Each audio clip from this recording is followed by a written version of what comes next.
Assalamualaikum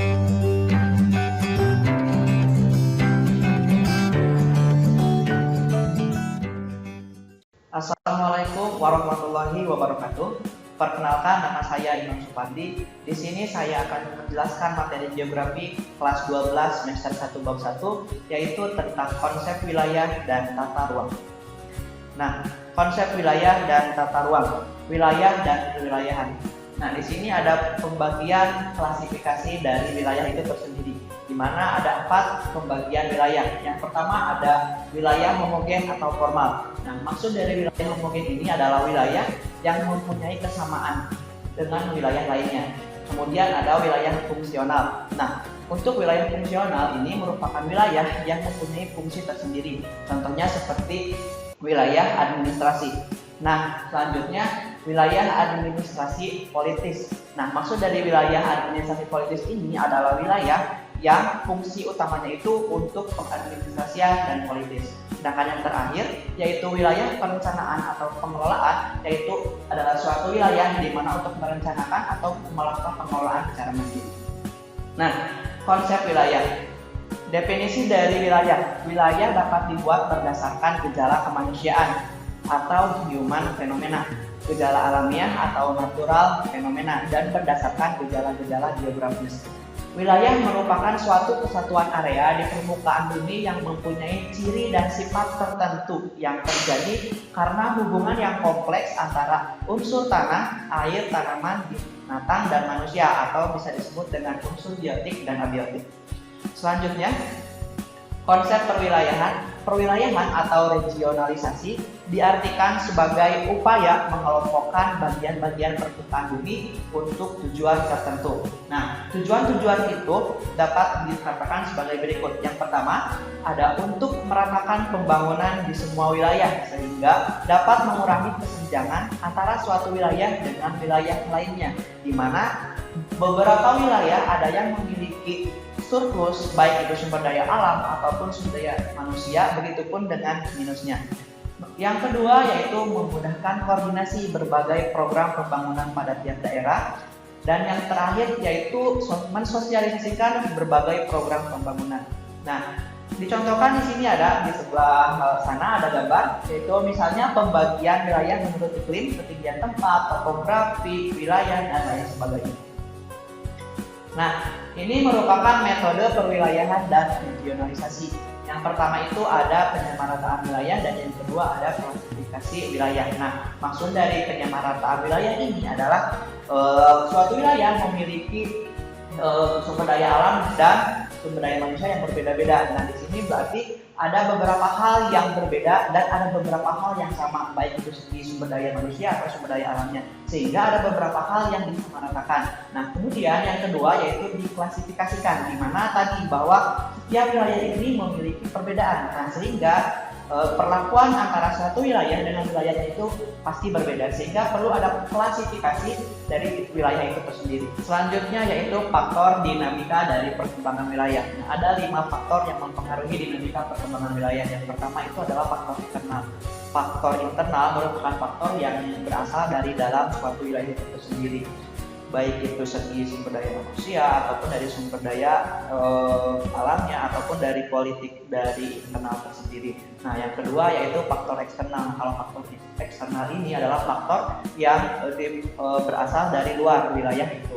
Kemudian yang ketiga ada faktor geografis. Nah, faktor geografis ini merupakan faktor di mana keadaan lingkungan atau keadaan wilayah dari suatu wilayah itu akan mempengaruhi dinamika perkembangan wilayah itu. Nah, nomor 4 yaitu faktor manajemen wilayah. Nah, ini tergantung dari bagaimana sumber daya manusia tersendiri atau manusia itu yang ada di suatu wilayah memanage wilayah itu sendiri. Nah, yang terakhir yaitu faktor historis. Nah, faktor historis ini adalah kita melihat masa lampau, bagaimana perilaku manusia-manusia pada zaman sebelumnya yang terhadap suatu wilayah. Misalnya banyak sekali perkotaan atau kota-kota besar yang ada di Indonesia, contohnya di Jakarta. Nah, berdasarkan historisnya itu Jakarta dahulunya Batavia merupakan suatu kota yang ditinggali oleh bangsa Belanda. Nah, sehingga dari faktor itulah perkembangan wilayah itu menjadi terjadi. Nah, selanjutnya ada tahapan perkembangan wilayah. Nah, ada dua tahapan perkembangan wilayah. Yang pertama, tahap perkembangan wilayah dalam tinjauan sosial ekonomi, dan yang kedua, tahap perkembangan wilayah dalam tinjauan geografis. Nah, kalau tahapan tinjauan sosial ekonomi yaitu tahapan yang dimana wilayah itu dilihat dari sisi sosial ekonominya, di mana apakah ada peningkatan atau tidak, seperti itu. Dan yang kedua yaitu perkembangan wilayah dalam tujuan geografis. Nah, dalam tujuan geografis ini bisa dilihat seperti pada gambar bahwa adanya perbedaan infrastruktur sarana prasarana yang ada di suatu wilayah. Selanjutnya, strategi pengembangan wilayah. Nah, ini ada beberapa strategi untuk pengembangan wilayah. Yang pertama ada kutub pertumbuhan. Nah, maksud dari kutub pertumbuhan ini adanya titik-titik pusat pertumbuhan baru atau biasa disebut dengan growth hole. Nah, titik-titik pusat ini akan menarik baik itu dari dalam ataupun dari luar, dan baik itu dari segi sumber daya ataupun sumber daya alam ataupun sumber daya manusianya. Nah, yang kedua yaitu strategi desentralisasi. Nah, sentralisasi berarti memusat, berarti kalau desentralisasi tidak memusat. Nah, artinya strategi ini tidak pengembangan wilayahnya itu tidak terpusat pada satu titik tertentu, tetapi dia menyebar di beberapa teritori seperti itu. Dan yang ketiga yaitu strategi agropolitan. Nah, agropolitan ini berdasarkan bahasa bahwa agro itu pertanian, namun di sini ada politannya, sehingga ini pengembangan wilayah di mana pertanian modern sangat mendominasi. Nah, kemudian yang poin D yaitu strategi integrasi spasial. Nah, maksud dari strategi integrasi spasial ini adalah menggabungkan ruang yang ada di suatu wilayah. Artinya ruang tersebut tidak terpecah-pecah, tidak berbeda dengan desentralisasi teritorial. Kemudian yang E yaitu strategi pengembangan kota-kota kecil menengah. Nah, maksud dari pengembangan kota-kota kecil menengah ini adalah agar kota-kota kecil menengah ini bisa bersatu dan akan membentuk suatu kota yang baru dan lebih besar dan lebih modern daripada kota-kota kecil sebelumnya, seperti itu. Dan poin F yaitu strategi rural urban linkage, dan yang terakhir yaitu strategi regional networking. Nah, strategi regional networking ini adalah strategi di mana kita melakukan hubungan antara suatu wilayah dengan wilayah lainnya. Nah, selanjutnya yaitu pengertian ruang dan penataan ruang. Nah, ruang adalah wadah yang meliputi ruang darat, ruang laut, dan ruang udara, termasuk ruang di dalam bumi sebagai satu kesatuan wilayah, tempat manusia dan makhluk lain hidup, melakukan kegiatan dan memelihara kelangsungan hidupnya. Nah, penataan ruang mengandung makna proses menata ruang menurut berdasar Undang-Undang Nomor 26 Tahun 2007, yaitu memberikan pemahaman tentang tata ruang sebagai wujud struktur ruang dan pola ruang. Nah, tata ruang adalah wujud struktur ruang dan pola ruang. Struktur ruang adalah susunan pusat-pusat pemukiman dan sistem jaringan prasarana dan sarana yang berfungsi sebagai pendukung kegiatan sosial ekonomi masyarakat yang secara hierarki memiliki hubungan fungsional. Sedangkan pola ruang merupakan distribusi peruntukan ruang untuk fungsinya, yaitu melindungi dan diperuntukkan ruang untuk fungsi budidaya. Nah, klasifikasi penataan ruang ada 5 klasifikasi. Yang pertama, penataan ruang berdasarkan sistem, terdiri atas sistem wilayah dan sistem internal perkotaan. Yang kedua yaitu penataan ruang berdasarkan fungsi utama, kawasan, terdiri atas kawasan lindung atau kawasan budidaya. Dan yang ketiga yaitu penataan ruang berdasarkan wilayah administratif.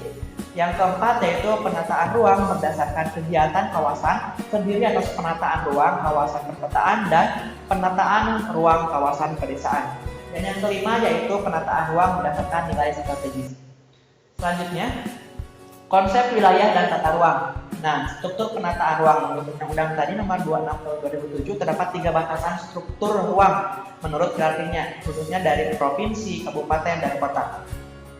Nah, konsep pembangunan secara etimologis berasal dari kata bangun, diberi awalan pem dan diakhirkan dengan an, guna menunjukkan perihal pembangunan. Nah, secara ensiklopedia kata pembangunan telah menjadi bahasa dan konsep dunia, di mana ada pertumbuhan atau growth, rekonstruksi atau reconstruction, modernisasi atau modernization, westernization atau westernization, perubahan sosial atau social change, pembebasan atau liberation, pembaruan, inovasi, dan sebagainya. Nah, indikator dari pembangunan ada indikator kuantitatif dan ada indikator kualitatif. Nah, indikator kuantitatif ini terdiri dari hal yang meliputi yang pertama faktor ekonomi, faktor politik, faktor sosial, faktor demografi, dan indikator lingkungan. Sedangkan untuk indikator kualitatif yaitu meliputi gambaran kondisi kehidupan dan kualitas hidup masyarakat. Indikator kualitatif ini digunakan untuk menganalisa komponen-komponen yang tidak mudah dihitung atau diukur dengan sebuah angka. Nah, ini perbedaannya. Kalau kuantitatif itu lebih bersifat terhitung atau sistematis, sedangkan kualitatif itu menjabarkan hal-hal yang tidak bisa digambarkan dengan angka. Nah, untuk ukuran alternatif dalam pembangunan menurut pada tahun 1971 dalam CEN 2009 menyebutkan bahwa ada 3 komponen utama untuk mengartikan dan mengukur sebuah pembangunan. Yang pertama ada life sustenance dalam konteks kebutuhan dasar, maksudnya adalah hidup berkelanjutan. Selanjutnya ada self esteem yang berhubungan dengan self respect dan kebebasan, dan yang terakhir yaitu kebebasan yang berhubungan dengan kemampuan masyarakat untuk memilih pilihan mereka. Nah, pusat pertumbuhan di wilayah Indonesia. Sebagai contoh, Jakarta. Jakarta adalah salah satu wilayah di Indonesia yang mengalami perkembangan yang sangat pesat. Begitu juga kota-kota lainnya di Indonesia, sehingga setiap daerah mempunyai pusat pertumbuhan yang menjadi daya tarik bagi tenaga buruh. Dari pinggiran, mempunyai daya tarik terhadap tenaga terampil, modal, dan barang-barang dagangan yang menunjang pertumbuhan suatu lokasi. Jadi, suatu kota ini tidak bisa memenuhi kebutuhannya sendiri, tetapi membutuhkan wilayah-wilayah lainnya, terutama kota-kota kecil ataupun daerah pinggiran atau daerah pedesaan seperti itu. Nah, ini merupakan teori kutub pertumbuhan, dan menurut Francis Perux, teori ini menyatakan bahwa pertumbuhan ekonomi di tiap daerah tidak terjadi di sembarang tempat, melainkan muncul di lokasi tertentu dengan kepadatan dan intensitas yang berbeda satu sama lain. Nah, lokasi inilah yang akan menjadi kutub pertumbuhan. Nah, dilihat di gambar bahwa ada beberapa bulatan dan ada beberapa persegi, yang dimana bulatan itu merupakan pusat dari industri, sedangkan bulatan yang lebih kecil itu lebih ke link industri, artinya hubungan industri, dan yang kotak yang persegi berwarna hijau itu merupakan secondary industri, dan yang kotak persegi warna kecilnya yang kecil itu merupakan link industri. Nah, jadi pusat-pusat atau kutub-kutub pertumbuhan ini mempunyai cabang atau mempunyai link, artinya hubungan dengan daerah-daerah lainnya. Artinya ada saling keterkaitan atau saling tarik-menarik antara industri yang satu dengan industri yang lainnya. Nah, ini merupakan teori pusat pertumbuhan menurut John Friedman. Nah, John Friedman pada tahun 1964 mengemukakan bahwa konsep central periphery atau pusat pinggiran mengembangkan wilayah akan melahirkan kota utama dan wilayah sekitarnya yang akan menjadi core atau inti dari sistem kota-kota nasional dan pinggiran atau periferi yang berada pada di pinggiran inti. Nah, berdasarkan gambar bisa dilihat bahwa ada daerah inti dan ada daerah pinggiran. Nah, maksud daerah intinya adalah daerah yang menjadi pusat dari suatu kota, sedangkan daerah pinggiran adalah daerah yang akan menjadi pemasok untuk daerah inti, baik dari tenaga kerjanya ataupun dari sumber daya alam yang dibutuhkan oleh daerah ini. Selanjutnya, teori pusat pertumbuhan menurut Albert O. Hirschman pada tahun 1958 pada buku Muta'ali pada tahun 2014 mengungkapkan bahwa pertumbuhan ekonomi pada pusat pertumbuhan akan berpengaruh pada daerah belakangnya atau bisa disebut dengan daerah periferi melalui efek polarisasi atau polarization effect dan efek penetasan ke bawah atau trickling down effect. Nah, polarization effect tersebut diperkuat dengan adanya pemusatan investasi pada pusat pertumbuhan, sedangkan kalau trickling effect ini dapat tumbuh dengan cara meningkatkan daya tarik wilayah sekitarnya. Hirschman lebih optimis sehingga trickling down effect lebih besar dibandingkan polarization effect. Kuncinya adalah komplementaritas. Nah, ini menurut teori pusat pertumbuhan menurut Rostow atau Walk Rostow. Nah, pada tahun 2014 dalam bukunya Muta'ali terdapat 5 fase pembangunan yang diantaranya kepada ciri-ciri umum perubahan keadaan. Yang pertama ada ekonomi, politik, sosial. Yang berlaku pembangunan ekonomi atau transformasi suatu masyarakat tradisional menjadi suatu masyarakat yang modern, merupakan suatu proses yang mempunyai dimensi banyak. Nah, bisa dilihat di gambar ada beberapa tangga 5 tahapan pembangunan. Yang pertama, masyarakat tradisional yang akan berubah menjadi atau melalui berkembang menjadi kondisi lepas landas, kemudian akan bergerak menjadi lepas landas, bergerak kedewasaan, dan akhirnya menjadi konsumsi massal. Nah, ini teori pertumbuhan wilayah menurut Carl Gunnar Myrdal atau disebut dengan Myrdal pada buku Muta'ali 2014 merupakan ilmuwan yang melihat keterkaitan antara konsep pertumbuhan dengan persebaran ruangan dan proses pembangunan. Nah, menurut Myrdal ini, jika di suatu lokasi terdapat penanaman modal untuk mendirikan suatu industri atau kegiatan ekonomi lainnya, tempat tersebut akan lebih maju dan berkembang dibandingkan wilayah lain. Nah, ini teori pertumbuhan wilayah menurut Walter Christaller. Nah, kalau teori Christaller ini isinya yaitu jika persebaran penduduk dan daya belinya sama, baik dengan bentang alam, sumber daya, dan fasilitas transportasi, semuanya seragam, lalu pusat pemukiman menyediakan layanan yang sama, menunjukkan fungsi yang serupa, dan melayani area yang sama besar, maka hal tersebut akan membentuk kesamaan jarak antara satu pusat pemukiman dengan pusat pemukiman lainnya.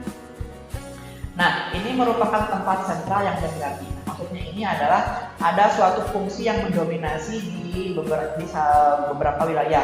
Di sini ada hierarki 3 atau K3, ada K4 dan K7. Nah, bedanya itu adalah untuk gambar yang pertama K3. Nah, ini untuk tempat sentral yang berhierarki K3 ini adalah tempat yang mempunyai fungsi pasar yang lebih mendominasi. Sedangkan untuk tempat sentral yang berhierarki 4 atau K4, ini adalah tempat sentral yang paling mendominasinya itu adalah sarana transportasi yang optimum. Sedangkan yang ketiga yaitu tempat sentral yang berhierarki atau 7 atau K7, yaitu tempat yang mempunyai optimalisasi di bidang administrasi. Nah, selanjutnya yaitu perencanaan tata ruang wilayah. Nah, lingkup tahapan penataan ruang wilayah itu terbagi menjadi 4 yang ada pengaturan, ada pembinaan, pelaksanaan, dan pengawasan. Selanjutnya perencanaan tata ruang wilayah. Nah, rencana umum tata ruang wilayah nasional atau RTRWN. Rencana ini merupakan rencana yang dikeluarkan oleh secara nasional, atau strategi dan arahan kebijaksanaan pemanfaatan ruang wilayah nasional sampai dengan 100 meter di bawah permukaan bumi, 1 km di atas permukaan bumi, dan batas luar zona ekonomi eksklusif. Selanjutnya ada RTRWP, yaitu rencana tata ruang wilayah provinsi. Nah, ini lebih perencanaannya yang dikeluarkan oleh provinsi itu. Kemudian ada rencana tata ruang wilayah kabupaten atau kota, bisa disebut dengan RTRWK atau K6. Ini juga sama seperti definisi yang pertama, namun dikeluarkannya itu tingkat kabupaten atau kota. Nah, selanjutnya yaitu rencana rinci tata ruang. Rencana rinci tata ruang merupakan hasil dari perencanaan tata ruang. Nah, rencana rinci tata ruang ini merupakan operasionalisasi rencana umum tata ruang yang dalam pelaksanaannya tetap memperhatikan aspirasi masyarakat, sehingga muatan rencana masih dapat disempurnakan dengan tetap mematuhi batasan yang telah diatur dalam rencana rinci dan peraturan yang telah ditetapkan.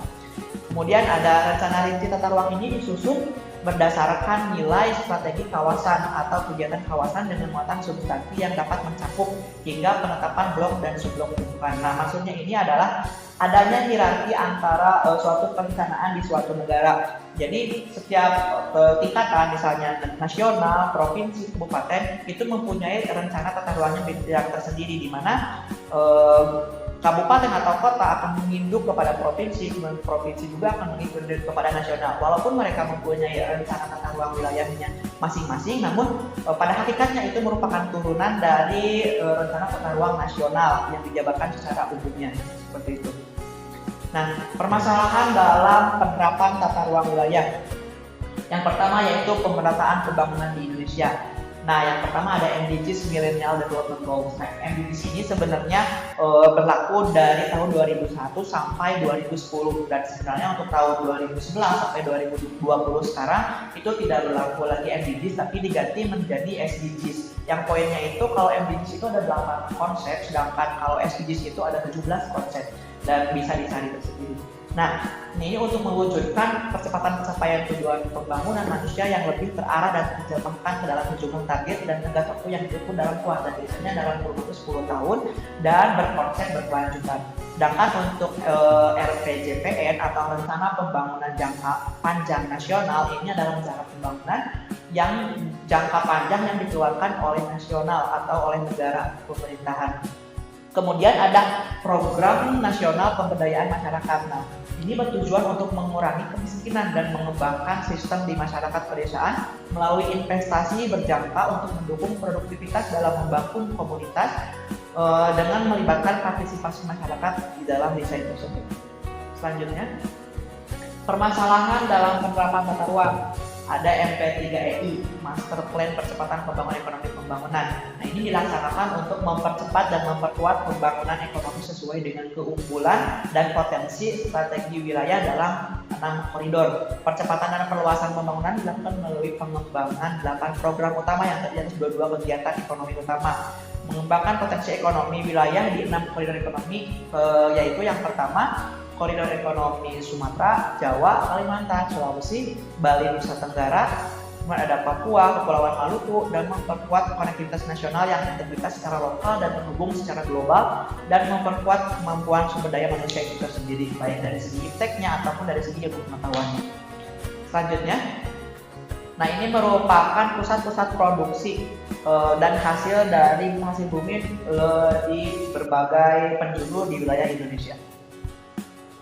Selanjutnya, nah permasalahan dalam penerapan tata ruang. Yang pertama, pengembangan wilayah dilakukan atas dasar karakteristik daerah yang bersangkutan baik aspek ekonomi, sosial, budaya, dan politik. Nah, maksudnya itu karena adanya perbedaan antara suatu wilayah dengan wilayah lainnya, maka pengembangannya pun akan berbeda karena akan memiliki perbedaan potensi dan perbedaan hasil dari suatu wilayah itu sendiri. Nah, selanjutnya yaitu pengembangan wilayah harus dilakukan secara komprehensif dan terpadu. Yang maksudnya itu komprehensif dan terpadu ini yaitu adanya suatu integritas atau terpadu, terkumpul, tersistematis dan searah sepemikiran seperti itu.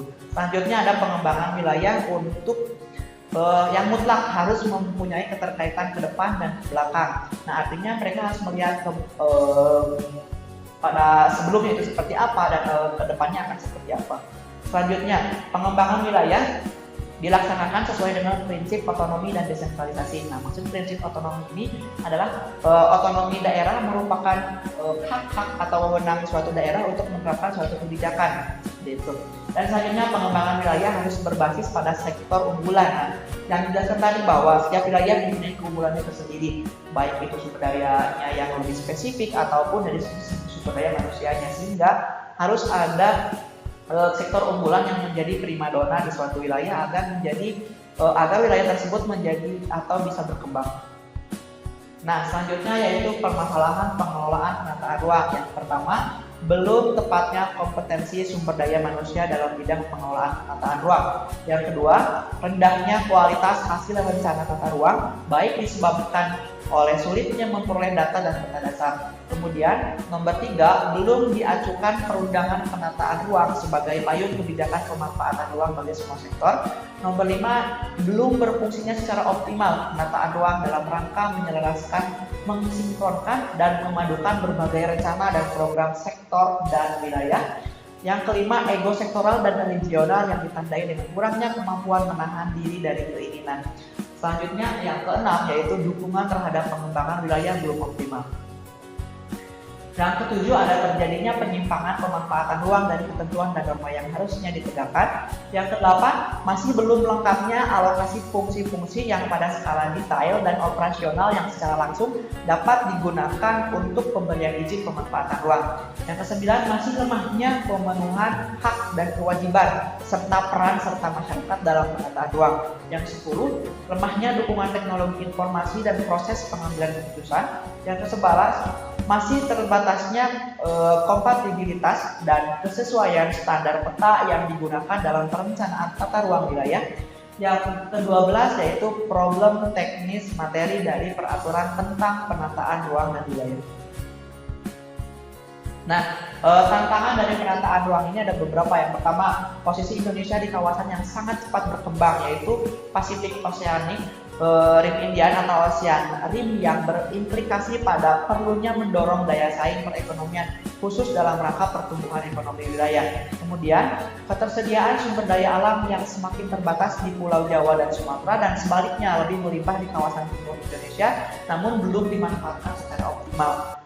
Yang ketiga, letak Indonesia pada kawasan pertemuan 3 lempeng tektonik yang mengakibatkan rawan bencana geologi seperti gempa bumi, tsunami, dan gunung api, menuntut prioritas pertumbuhan aspek mitigasi bencana alam.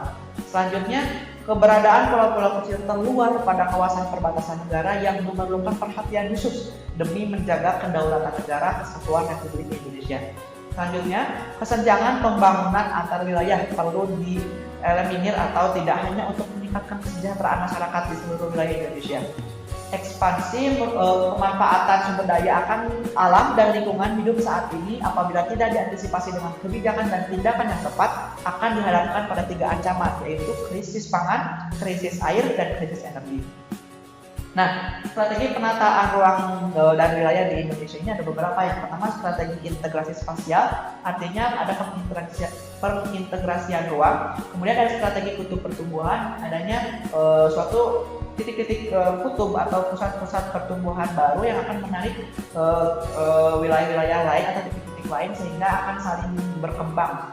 Nah, selanjutnya ada strategi desentralisasi teritorial, ada strategi pengembangan kota kecil menengah, strategi rural urban, ada strategi agropolitik yang dimana sudah dijelaskan pada saat sebelumnya. Nah, mungkin hanya itu dari saya. Terima kasih. Assalamualaikum warahmatullahi wabarakatuh. Kunjungi sosial media lainnya seperti website kami di pkbmalkota.com, Facebook PKB Malkota Manunjaya, Instagram PKB Malkota _official. Dan terima kasih telah klik video ini. Jangan lupa like, comment, share, dan subscribe untuk menunjukkan dukungan kamu terhadap channel ini. Enjoy the video, PKB Malkota.